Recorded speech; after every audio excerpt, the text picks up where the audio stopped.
Hello friends, आज मैं fried momos बनावे छे। एक बार आ रेसिपी जो बनावी लीधी तो बार लारी पर के रेस्टोरंट में मळता मोमोज ने तो तमे भूली ज जशो। तो चालो ए मोमोज नी रेसिपी तमारी साथे शेर करूँ। एनी साथे जे लाल चटनी छे एनी रेसिपी हूँ तमारी साथे नेक्स्ट रेसिपी में शेर करीश। तो चालो मोमोज बनावी लईए। फ्राइड्स मोमोजनी रेसिपी बनावीए एनी माटे जरूरीनी सामग्री जे छे ए आपणे अहींया एक नंग कोबी लीधेल छे अने एक गाजर लीधेलुं छे। एनुं उपरनुं लेयर बनाववा माटे एक वाटकी अहींया मैं मैंदो लीधेलो छे। लसणने खांडीने लीधेलुं छे, तमे नाना टुकड़ा करीने पण लई शको छो। अहींया एक चमची जेटलो मरी पाउडर लीधो छे। आपणे स्वाद प्रमाणे एमां मीठुं उमेरीशुं। सोया सॉस छे अने विनेगर छे। तो चालो पहला तो आपणे कोबीज अने गाजरने छीणी लईए। कोबीजने मैं आ रीते टुकड़ा कर लीधा छे अने आ रीते जे मोटी छीणीनो भाग आवे छे एना वडे आपणे छीणी लेवानी छे।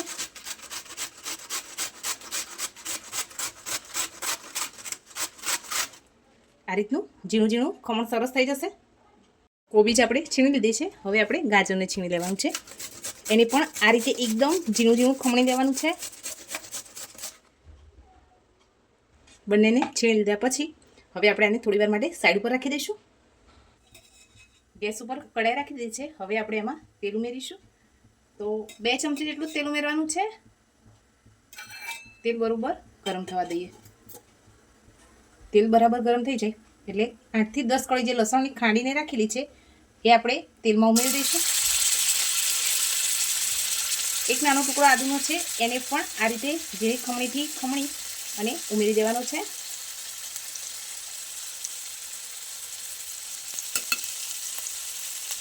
આદુ અને લસણને સરસ રીતે સાંતળી લેવાનું છે જેથી એની કચાશ ના રહે। ગેસની ફ્લેમને લો ટુ મીડિયમ રાખીશું।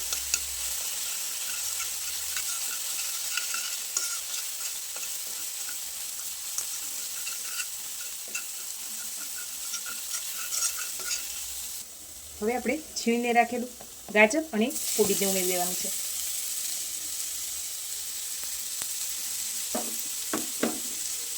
હવે મિક્સ કરી લઈએ એકવાર।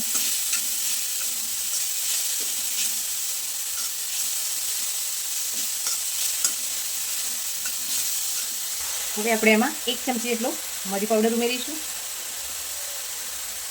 અહીંયા તમે આ સમયે જો ડુંગળી અને કેપ્સિકમ મરચાં ઉમેરવા હોય એ પણ આ રીતે ક્રશ કરીને ઉમેરી શકો છો। હવે સ્વાદ પ્રમાણે આપણે મીઠું ઉમેરી દઈશું।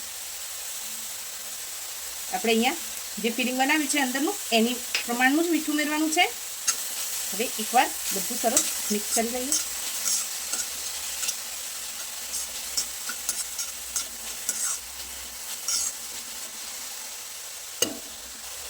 હવે આપણે અહીંયા 1 ચમચી જેટલું સોયા સોસ ઉમેરીશું।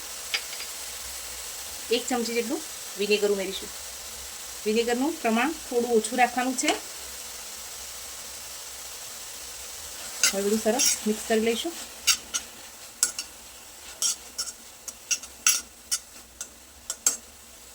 હવે ગેસની ફ્લેમ ઓફ કરી આ સ્ટફિંગને આપણે ઠંડુ થવા દઈએ।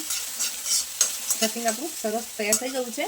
તમે આ સમયમાં મીઠુંને જે આપણે ઉમેર્યું છે એકવાર ટેસ્ટ કરી લેવાનું, જેથી ઓછું હોય તો આપણે ઉપરથી ઉમેરી શકીએ। એકદમ સરસ ડ્રાય થઈ ગયું છે।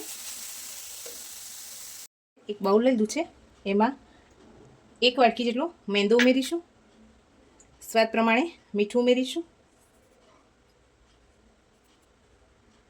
હવે આપણે મોણ માટે આમાં 1 થી 2 ટેબલસ્પૂન જેટલું તેલ ઉમેરવાનું છે। હવે પહેલાં તો બધું સરસ એકવાર મિક્સ કર્યા પછી થોડું થોડું પાણી ઉમેરી અને એક સોફ્ટ લોટ બાંધવાનો છે। થોડું થોડું પાણી ઉમેરી આપણે આ રીતનો એક સોફ્ટ લોટ તૈયાર કરી દીધો છે। હવે આમાંથી નાના નાના લુવા તૈયાર કરવાના છે।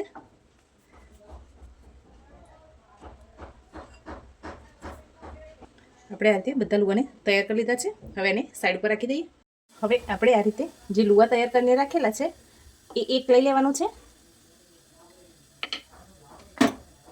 સરસ રીતે એને આ રીતે ગોળ કરી લઈએ। હવે એમાંથી પૂરીથી સહેજ મોટી એવી રોટલી તૈયાર કરવાની છે. પછી આપણે એમાં સ્ટફિંગ ભરીશું. આ રીતની બહુ જાડી પણ નહીં અને બહુ પતલી પણ નહીં, એવી રીતની રોટલી તૈયાર કરવાની છે. આપણે લુવામાંથી પૂરીથી થોડી મોટી સાઈઝની રોટલી વણવાની છે. આ રીતે હવે એને હાથમાં લઈ લઈશું. પછી વચ્ચે આ રીતે સ્ટફિંગ ભરી દઈશું. હવે આ ઉપરથી આ રીતે બધી જ બાજુથી ભેગું કરી અને કવર કરી લેવાનું છે, જેથી આપણું સ્ટફિંગ બહાર ના નીકળે. આ રીતે આપણે બધા જ મોમોઝને તૈયાર કરી લઈશું. તમને જે શેપ ફાવે એ પ્રમાણે તમે કરી શકો છો. આ રીતે બધા જ મોમોઝમાં સ્ટફિંગ ભરવાનું છે. એકવાર રોટલીને વણ્યા પછી આ રીતે ઉપર ઉપાડી લેવાની છે અને પછી સ્ટફિંગ મૂકીશું. તો જ્યારે પણ આપણે મોમોઝ વાળીશું ને આ રીતે, તો રોટલી નીચે ચોંટી નહીં રહે અને આ રીતનું સરસ આપણું મોમોઝ બનીને તૈયાર થઈ જશે. ઉપરથી આ રીતે કવર કરી લેવાનું છે, જેથી આપણું સ્ટફિંગ બહાર ના નીકળે. ને આ રીતના મોમોઝ કરી લેવાના છે. પહેલેથી સ્ટીમરમાં પાણી રાખી દીધું છે. હવે મોમોઝને આપણે સ્ટીમ કરવા રાખી લઈએ. 10 થી 12 મિનિટ થઈ ગઈ છે અને આપણા મોમોઝ સરસ સ્ટીમ થઈ ગયા છે. હવે એને ઠંડા થવા દઈએ અને પછી આપણે એને ફ્રાય કરીશું.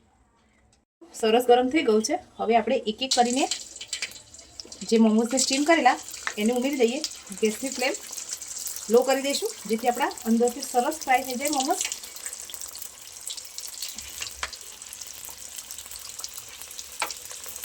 એકવારમાં જેટલા આવે એટલા મોમોઝ આપણે અંદર ઉમેરી દઈશું.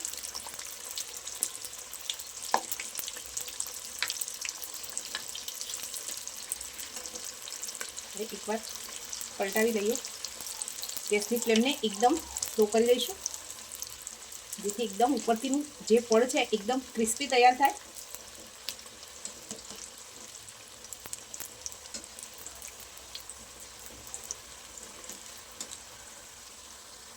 આપણે આને ઉલટતા પલટતા સરસ ગોલ્ડન બ્રાઉન કલરના થાય ત્યાં સુધી ફ્રાય કરવાના છે.